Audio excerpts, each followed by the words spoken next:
ask you something. Have you ever had a day where you had to sit down to work, ready to tackle something really important, and instead you feel stuck? Your mind is racing with everything that you need to do. Emails to respond back to, deadlines that you need to fulfill, and the meetings that you need to attend to. And no matter how hard you try, you just cannot seem to focus. Or maybe you're juggling so much that you feel like you're constantly behind, like you're running on a treadmill that is speeding up by the minute. If that sounds familiar, you're not alone. I've been there too.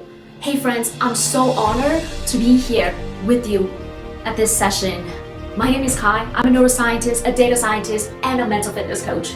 But more importantly, I'm someone who knows what it's like to feel overwhelmed, distracted, and stuck. For years, I thought the answer was to push harder, work longer hours, and just power through, no matter how exhausted I am. But all that did was leave me more burned out and physically, mentally, emotionally drained. It wasn't until I started diving into the science of flow, because we're not supposed to just survive, right? We're supposed to thrive. So I started diving deeper into the science of flow and mental performance, that I realized that there's a better way, a way to work with our brain instead of against it. So that's why I'm here today to share that with you. So if you feel like you're spinning your wheels or running on empty, you're in the right place. Let's figure this out together for the next 15 minutes. Let's get real. You're here because you're ambitious. You're building something that's really true to your heart, whether it's a business, a career, or a life that you're proud of, a life that you want to be thriving in. But also, let's face it, the pressure to do it all, the responsibilities, the deadlines, the expectations that you need to fulfill, it's all just overwhelming.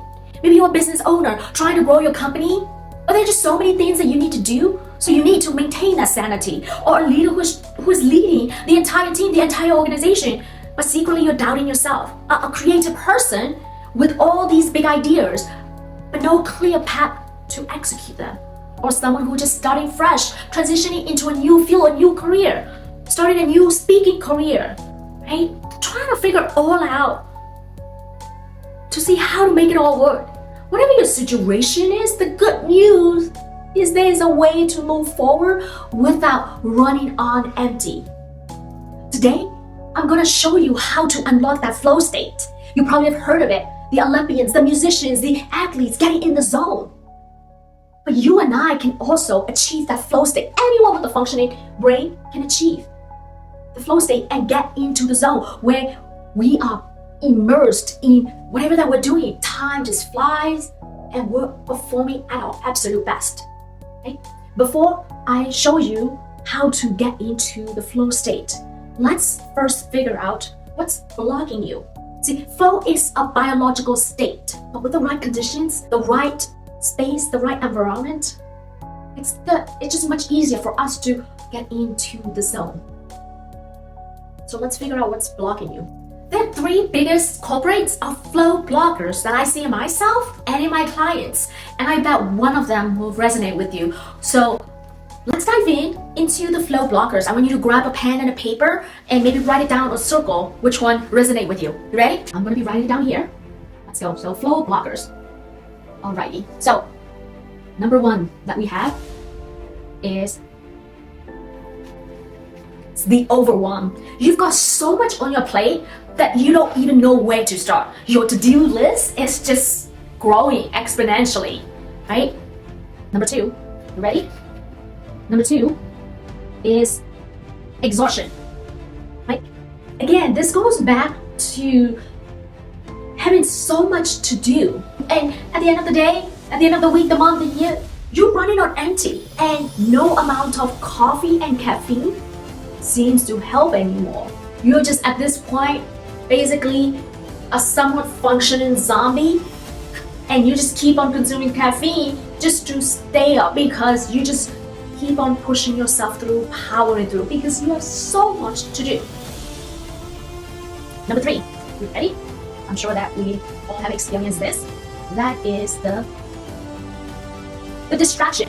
Your phone, email, Facebook notifications, LinkedIn notifications, or the doctor calling you, your mom calling you, your kids, school, principals calling you, or different notifications, right? All these distractions happening, that's just pulling you in a million different directions. And then You just feel more exhausted, you just feel more overwhelmed. At the end of the day, I don't know about you, sometimes I feel like I didn't accomplish what I want to accomplish. Then the self-doubt creeps in. The little voice saying, why am I even doing this? Right? Whatever the things that we're passionate about, to have a positive impact in our community, in our society, the business that we're planning to create, the team members that we're trying to positively influence, the things that we're really, really passionate about, just be calm on the sideline and just take less priority. These are the 3 biggest culprits. So I want you to circle which one most resonate with you, or circle all of them. Now that you know the flow blockers, right? Let's get into how we can create that right space for us to optimally get into the flow state, or at least reduce the barrier to get to the flow state, yeah? As I mentioned before, flow doesn't just happen. You have to create the right conditions to prime it, right? It's an actual biological state that's taking place in our brain. So let's now discuss 3 simple science-backed strategies to help you get into the flow. If you are taking note, you can follow along. Those are what we call flow triggers. Each of the 3 flow triggers that we're going to discuss in the next few minutes has a unique purpose, and together they will help you overcome the overwhelm, right? Eliminate distractions and manage your energy effectively. You ready? Number 1. What do you think number 1 is? It's a freaky clear goals. Freaking clear goals, right? You know, overwhelm happens when your brain is just juggling too much, too many things happening all at once. The fix is to have the freaking clear goals. And how can we do that? We need to break whatever the stuff that we need to do into tiny, crystal clear steps so that we don't get overwhelmed, so that our brain doesn't get overwhelmed. I'll give you an example. Let me grab a different color. So let's say for the business owner, entrepreneurs, speakers, whatever it is, let's say your goal on your to-do list is to prepare for a presentation, right? So we're gonna try to do prepare. I don't know. I'm just gonna call it as talk. I'm running out of space here. Prepare for a talk, right? You see how big of a task it is? It requires too many steps, right? Do we need to prepare for a PowerPoint slide? Even before we prepare for a PowerPoint slide, you need to know what you're gonna be talking about. You need to know the purpose of the talk. You need to know who the audience is. It's like so many things going on. The next thing you know, your brain is already overwhelmed, right? So that's what I mean by to have the freaking clear goals and to break this giant task down into small bite-sized tasks that you can accomplish little by little, right? Our brains love to celebrate small wins instead of just giant steps that we cannot accomplish in a given time, right? So what would be some of the things that we can break it down to prepare a talk? I'll give you like 30 seconds to sort of think about it. How can we break it down? Apply it to your use case. For example, right, if we have to break it down, maybe write 3 bullet points for intro, right? Maybe you need to research, right? Research, let's say statistics to support your argument, right? Or you can do, okay, and what else? Also, you can maybe identify 2 to 3 examples audience can relate to. Right? So each of them, it's its own individual task. And so for example, right, instead of just saying prepare a talk, under prepare a talk, you can break it down into these tiny tasks. And of course, sequence also matters. So maybe you're a business owner. This could be breaking down a marketing plan or marketing strategy. How are you going to advertise your business, right? How people are going to find you for your brand. If you're a parent, it could be planning a family trip. If you are a creative person, it could be outlining your next project, or what kind of software you're going to use, right? Or working on identifying different topics that you need to do for your sketches, for your writing, for your video creation, etc. So I want you to, on your piece of paper, try to break that task down right now. Think about it, brainstorm it, at least try to scribble it, right? Because who knows, maybe you won't have time after you watch this video anymore, right? So I want you to actually take the time to actually go through that right now. Identify freaky clear goals. Right? It's all about, ready? Freaky clear goals, right? Are all about clarity. to reduce the overwhelm that's happening in your brain. Let's talk about the next point in our flow triggers list. That is the 90-minute flow block. Even when you know what to do by breaking it down into these little small achievable tasks to have that clarity, what can throw you off track? Distraction. Distraction can pull you off track. So the 90-minute flow block, it's about creating that time and space to help you focus deeply on the task, to create that right condition, the right environment, protecting your time for you, for your brain to enter a state of deep concentration. It's about focus. Okay, so in the 90-minute flow block, here's how you can set it up. You need to create your environment where you're going to be working in to be distraction-free zone.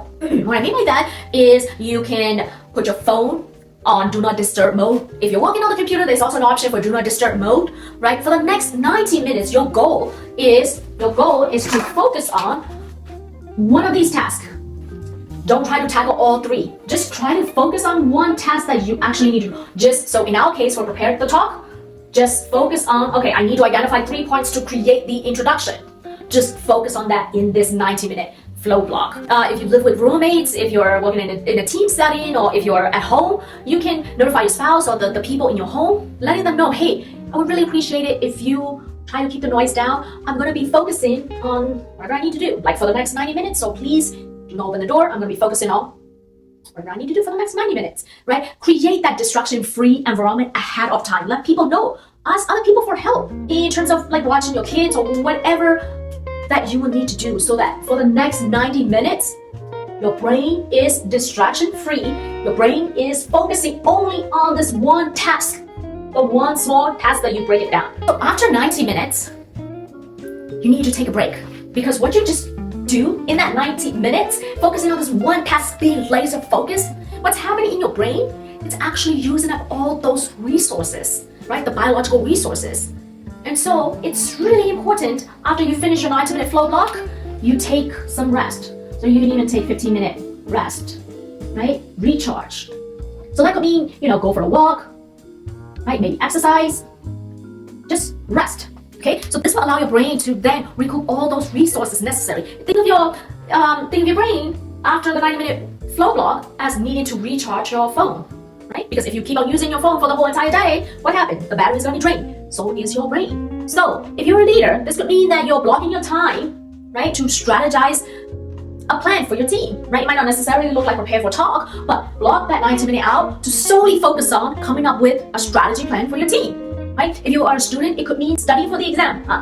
But what happens when you're studying for an exam or whatever the things you need to do? The exam has more than one concept, more than one chapters. And so in this 90-minute block, just focus on mastering that one chapter or whatever it may be, right? If you are a creative person, it could just mean focusing on the one task to create the video, or focusing that one task on compiling a whole bunch of different video clips. Yeah? Well, this method works because it gives your brain the space it needs to be laser focused. Think of it like putting a do not disturb sign for your mind, right? Because most of the time in our day-to-day tasks, day-to-day life, we have so many distractions going on, overwhelming our brain, and then after taking care of all the stuff that we need to take care of, then we run out of energy. We're exhausted for what we wanted to do. So that's why it's really important for you to actually block out some time, distraction-free zone, distraction-free time, so that you can now focus on what really matters. Okay? All right, which brings us to number 3, which is energy surfing. Exhaustion blocks flow because your brain can't focus when it's running on fumes, when it runs on empty. Right? The solution is to work with your natural energy rhythm instead of working against it. So it's really important for you to track your energy, get to know your own body, get to know your own energy rhythm. So I want you to track your energy level for a week, right? It doesn't have to be like a chart. You can just be like, you wake up in the morning and then you're like, I don't know, around 8 to 9 a.m. I'm like all laser focused, or like by lunchtime, right? So this could be this, or by lunchtime, this is like lunchtime. Right? When you're at the lowest energy, right? So try to notice when you feel most alert and when you crash and when you needed that additional caffeine refill, right? So what I want you to do is schedule your most important work during your high energy, right? This high energy zone is when you're gonna do whatever the high priority tasks that you have, right? And during the low energy periods, like here during the afternoon or whatever your low energy level time zone is, that's when you sort of go for a walk, take a break, and also have time to do the movement, the exercise, right? Connect with the nature. It's really important for us to strategically pause, right? It's so underrated these days, especially in this hustle culture, always doing more, you'll sleep when you're dead. None of those, okay? Strategic pauses or rest and recharge are so important, especially when you need to laser focus, when your brain is spent focusing on high priority tasks. So if you're a business owner, this could mean scheduling your client's call when you are most energetic. Or if you're a parent, it could mean planning playtime with your kids when you're most energized. Because believe it or not, your kids, even though they may not be able to speak or they're starting to speak, they actually notices your vibe, your energy level. If you're a creative person, it could be brainstorming during your highest energy level. This isn't about squeezing more out of your day. We've done that plenty of time. And if you're like me, I ended up in exhaustion and overwhelmed with more distractions that are just happening throughout the day, right? It's not just about squeezing more out of the day. It's about doing the right things at the right time. By matching it with our energy peaks and energy dips, it just makes things much easier and flow more naturally. Here's what you need to remember. You don't need to push harder. You need to set yourself up for success. Right? When you prioritize your energy, your focus, you don't just get more done. You do it with joy and ease. It becomes effortless. So let's make it happen. More flow and less overwhelm, less exhaustion, and less distraction. Your best work starts when you stop fighting your brain and start working with it. Before we wrap up, I just want to say thank you. Thank you for being here today and taking the time to explore how to unlock your best work. We've covered some of the most common flow blockers and flow triggers, but as you may have noticed, there are many more factors that can impact our ability to get into flow because each of us are unique. We're going through different circumstances and different situations and different family life. I'd love to hear from you. Please email me, share your experiences or ask questions. Let me know which of the flow blockers or triggers that you've tried or you've been working on. I'd love to help. You can also connect with me on LinkedIn. If you try any of the strategies that we've discussed over the next few weeks or few months and you're still facing challenges that may not quite address your need, I'd love to hear from you. Let's try to figure it out together. Because as I mentioned just now, flow is personal. We're all going through different challenges, right? And so I'm here to help you find out what works best for you. Let's try to keep the momentum going together collectively. Let's keep flowing.